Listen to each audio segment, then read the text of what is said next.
Here's a question for everybody. In Camelot Unchained, the Flame Warden or the Druid?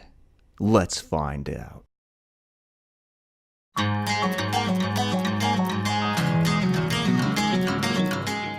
What's up everyone, it's Swiper, and today I want to continue my 3-part mini-series with the Druid. Last week we talked about the Flame Warden. We went over some of the abilities and we also did a hypothetical spell creation type of thing, and I kind of wanted to show you what it may look like in the game. So in this week's video, I want to do the same thing. I want to give everyone a better idea of how this class is going to look and how it kind of compares to the Flame Warden. So sit back, relax, and let's talk about the Druid. The Druid is the mage class for the TDD. This class will utilize dark magic to defend the realm. Unlike the Flame Warden, who uses fire, the Druid will utilize chaos and void magic. If you haven't seen the Flame Warden video that I created last week, you can go ahead and click that link in this video and it will take you right to it. I guarantee you, after watching this video and that video, you'll see some major differences and some similarities between the two classes. Alright, so let's start with the boons for the Druid. So as you can tell from looking at some of the boons I have up there, you can increase the resistance of either damage that you have, chaos or void. You can also increase the magical damage, chaos and void as well. So you get a choice to either pick resistances or damage, which is pretty cool. Now, another choice that's kind of out there that's awesome is when you die, you deal void damage to enemies nearby. So let's say you almost kill somebody, especially somebody melee, and they get you that last hit and they have like no health left. Imagine just dying and just basically killing them. I mean, that is freaking awesome. So already, if you compare this to the Flame Warden, you can see differences here. All right, so let's look at the Banes for the Druid. And I gotta be honest, these were really tough to look at compared to the Flame Warden.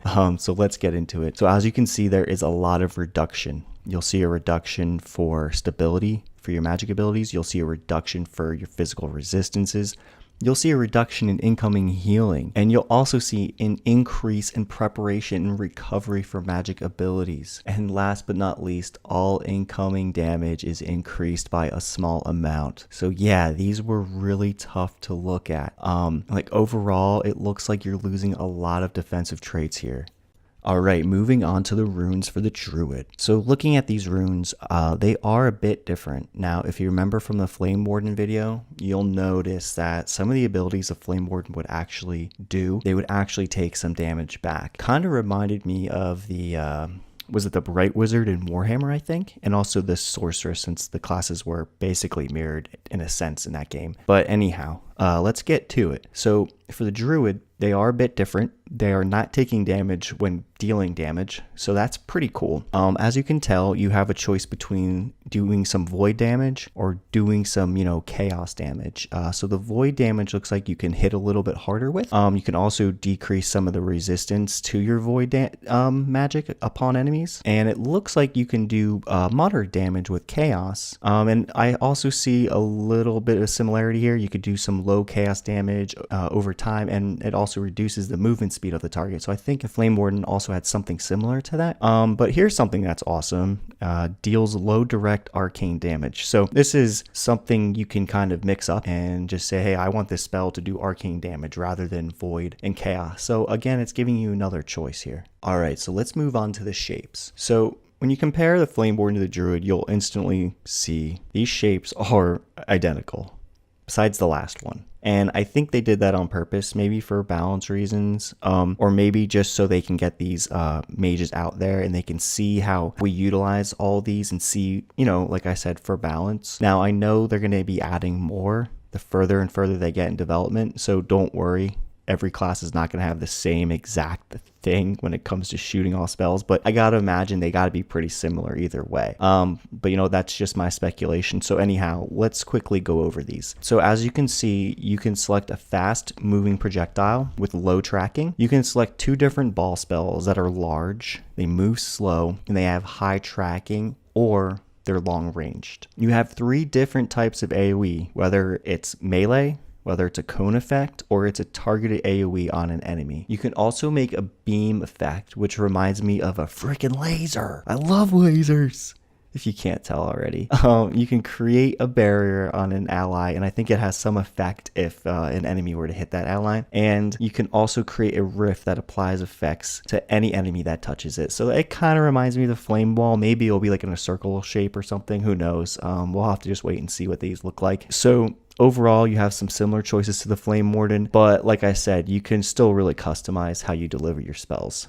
Alright, so let's talk about the Druid and the Focus. Now remember, the Focus is just another name for the weapon, and the focus that the Druid uses is the Scepter. So taking a look at some of these focus items, you can see that a lot of them do some type of effect with chaos and also void. So you're kind of getting a 2-for-1 here, which is pretty awesome. So let's go over some of them. So for the first one, you can increase chaos magic and reduce blood resources of void magic. The second one, you can increase duration of chaos and void effects.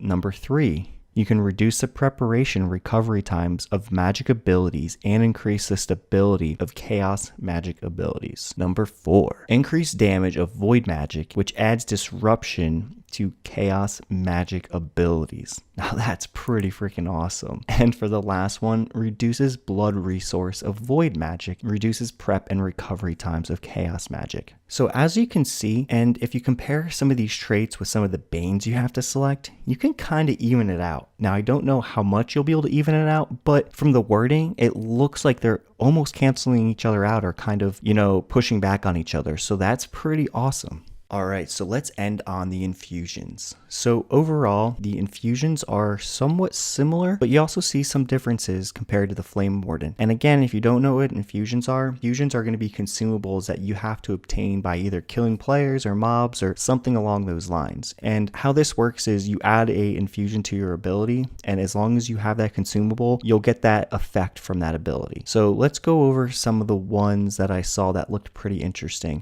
So yeah, you can add stability to your ability. You can reduce the chaos resistance if you're going a chaos build. You can reduce the cooldown. You can increase the stability. You can reduce the blood resource. You can even do a small amount of damage and increase the prep and recovery time of your target. Now, one thing I didn't see that the Flame Warden had that the Druid doesn't have is essentially a knockback, but we'll see how that goes. Like I said, and like I'll always say, a lot of these are just a first pass, and I think infusions we're going to see a lot more of. So we'll just have to wait and see.